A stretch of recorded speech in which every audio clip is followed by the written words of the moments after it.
Climate change को लेके हम सारों को पता है गर्मी है, बिजली है नहीं, पानी भी ख़त्म हो रहा है, सब कुछ है, वो everybody knows about that, right. हम ये भी बात करते हैं कि हमारी एमिशंस दुनिया में बहुत थोड़ी हैं, तो हम क्यों फेस करें, हम क्यों कुछ करें, ये बात भी बड़ी होती है। जो चीज़ पे बात हम नहीं करते वो इसका इकोनॉमिक नैरेटिव है कि हमारा इकोनॉमिकली पाकिस्तान को इम्पैक्ट क्या होगा। मैं थोड़ी देर के लिए एक एग्जाम्पल दूंगा एक रिसर्च की, उससे फिर हम प्रैक्टिकल पे लेके आऊँगा उस पर कि प्रैक्टिकली इसका क्या मतलब है। अभी रिसेंटली मैकिन्जी जो थी उसने एक रिसर्च की है कि यार दुनिया जो है नेट जीरो कर रही है, तो इसका अगले 50 साल अगर हमने नेट जीरो 2050 तक ना 50 अब तो 30 साल रह गए, 30 साल में हमने नेट जीरो पे जाना है तो इसकी कॉस्ट क्या है और उसमें अपॉर्चुनिटीज़ क्या हैं दुनिया के लिए। उन्होंने 70 मुल्क जो दुनिया के जो 95% दुनिया की GDP को कंट्रीब्यूट करते हैं उनको उठाया, उसमें पाकिस्तान भी एक है। उन्होंने कहा कि इन 70 मुल्कों ने अगर नेट जीरो पे जाना है तो इनका कितना एक्सपोजर है नेट जीरो को। लाइक दुनिया जब नेट जीरो पे जाएगी तो इन मुल्कों पे फ़र्क क्या पड़ेगा, इकोनॉमिकली क्या फ़र्क पड़ेगा, forget about the heat wave and all that. और दूसरा, इनकी अपनी इकोनॉमिक स्ट्रेंथ है इतनी कि ये नेट जीरो जब दुनिया जा रही होगी तो ये खुद कुछ कर पाएंगे या नहीं कर पाएंगे। तो उन्होंने दो चीज़ों पे मैप किया है। एक तो ये कि यार on one side Y axis के ऊपर कि यार इनका ट्रांजिशन एक्सपोजर कितना है, मतलब इनको कितना फ़र्क पड़ेगा दुनिया नेट जीरो पे जाती है, और बॉटम पे कि इनकी इकोनॉमिक स्ट्रेंथ है, इनके अंदर सलाहियत है इतनी कि कुछ कर पाएंगे। उस मैपिंग के अंदर पाकिस्तान जो है वो सबसे एक्सट्रीम लेफ्ट पे है। अच्छा। यानी पाकिस्तान का एक्सपोजर भी सबसे ज़्यादा है, हाँ, सबसे ज़्यादा, और सबसे कम इकोनॉमिक स्ट्रेंथ। मतलब किनिया, उसमें किनिया, बांग्लादेश, इंडिया वगैरह जो करीब करीब है पाकिस्तान के, मगर पाकिस्तान क्लियरली उनसे थोड़ा हमेशा 2 कदम आगे जैसा पाकिस्तान रहता है, हाँ। उसका पाकिस्तान उनसे 2 कदम आगे है। उसका मतलब क्या है? उसका मतलब ये है यार कि हमारी टेक्सटाइल मिसाल के तौर पर, मैं टेक्सटाइल की एक एग्जाम्पल है बट ये और सेक्टर्स पर भी होगा। टेक्सटाइल हमारी को 50% उससे भी ज़्यादा हमारी एक्सपोर्ट टेक्सटाइल की है।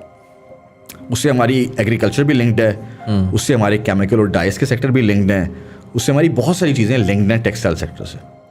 अब टेक्सटाइल सेक्टर पे जो ग्लोबल ब्रांड्स हैं, जिस तरह गैप हो गया, ज़ारा हो गया, प्राइमार्क हो गया, टारगेट हो गया, we can name all of them brands, जो बाहर बड़े बड़े ब्रांड्स एग्जिस्ट करते हैं, या लीवाइज हो गया, वो कहेंगे यार कि हमने तो कमिट कर, उन्होंने कमिट कर लिया अब कि वो अपनी एमिशंस कम करेंगे, वो नेट जीरो पे कमिट कर चुके हैं। वो क्यों कमिट कर रहे हैं बाय द वे? वो भी इसलिए कमिट कर रहे हैं कि उनके इन्वेस्टर्स उन्हें कह रहे हैं कि हम अपनी इन्वेस्टमेंट पुल कर लेंगे तुम लोगों में से अगर तुम लोग ये कमिटमेंट नहीं करोगे, ठीक है। तो वो कमिट करें, और साथ ही उनको रेगुलेशन भी आ रही है।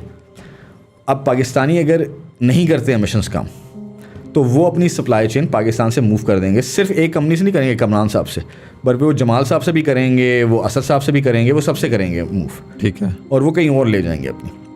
उसका फ़र्क क्या पड़ेगा? टेक्सटाइल कंपनी से कारोबार तो नीचे जाएगा, साथ ही हमारी एग्रीकल्चर का बेड़ा गर्क होगा, क्योंकि आप कॉटन प्रोड्यूसिंग कंट्री हैं, आपकी कॉटन बिकना बंद हो जाएगी, क्योंकि अगर आप कॉटन सही तरीके से प्रोड्यूस नहीं कर रहे हैं, उसमें नहीं लग रही, तो वो भी नहीं जाएगी। साथ ही आपके केमिकल्स डल रहे हैं उसके अंदर, आपकी वो इंडस्ट्री भी नुकसान में जाएगी। तो पूरी की पूरी जो वैल्यू चेन है वो कनेक्टेड है। अब इससे लोगों की ज़िंदगी में क्या फ़र्क पड़ेगा? आपकी 40% आबादी काम करने वाली टेक्सटाइल से वाबस्ता है, तो उनकी नौकरियाँ चली जाएंगी, राइट। तो आप इस एस्टिम बाय रफली अगर ये इकोनॉमिक एंगल ना देखा जाए इसका और उस पर काम ना किया जाए, तो 15 से 20 मिलियन नौकरियों का हमें नुकसान फेस करना पड़ेगा पाकिस्तान को, ठीक है। ये तो सारी हो गई बुरी बातें। अच्छी बात क्या है इसमें? अच्छी बात ये है जी कि उसी रिपोर्ट के अंदर वो ये भी बात करते हैं कि अगर दुनिया ने नेट जीरो पे जाना है तो पूरी दुनिया को, और ये प्रॉब्लम ऐसा है कि जो ज्योग्राफी नहीं देखता, ये मतलब आप चाहे पाकिस्तान में बैठे हैं, इंडिया में बैठे हैं, हर एक को इकट्ठा ही हिट करेगा। नेट जीरो पे जाना है तो सब ने जाना है, नहीं तो जाना बड़ा मुश्किल है। तो अगर हमने जाना है नेट जीरो पे तो हमें तकरीबन $9 ट्रिलियन, बड़ा एक नंबर है मगर मतलब $9 ट्रिलियन साल के लगाने पड़ेंगे, ठीक है।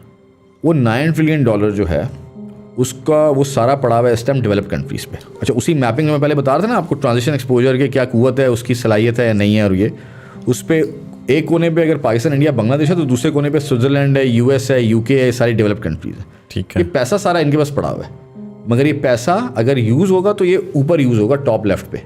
ये पैसा US, UK, स्विट्ज़रलैंड से मूव होना है डेवलपिंग कंट्रीज़ की तरफ। तो पाकिस्तान वगैरह के लिए फ़ायदा ये है कि अगर हम लोग इस तरह के प्रोग्राम्स और प्लेटफॉर्म स्टैब्लिश कर सकते हैं। बायोमास की बड़ी आइडियल एग्जांपल है यार। बायोमास पे हम दिखा सकते हैं यार कि एक प्रोग्राम है जिससे पूरे के पूरा सेक्टर की हम एमिशंस कम करेंगे, और उसके अराउंड हम नैरेटिव क्रिएट कर सकते हैं, उनसे बात कर सकते हैं जाके ग्लोबल फाइनेंशियल कम्युनिटी से। तो is a huge amount of money that we can rally, right. उससे ना सिर्फ आपका इकोनॉमिक प्रॉब्लम सॉल्व होता है, बल्कि वही पैसा आपको क्लाइमेट के प्रॉब्लम सॉल्व करने में मदद करेगा लेटर ऑन, बिकॉज आप एमिशंस भी कम कर रहे हो, आप अपनी इंडस्ट्री को भी ड्राइव कर रहे हो। तो ये सारी जो नैरेटिव है ना, ये इकट्ठा हो जाता है एक जगह पे जाके।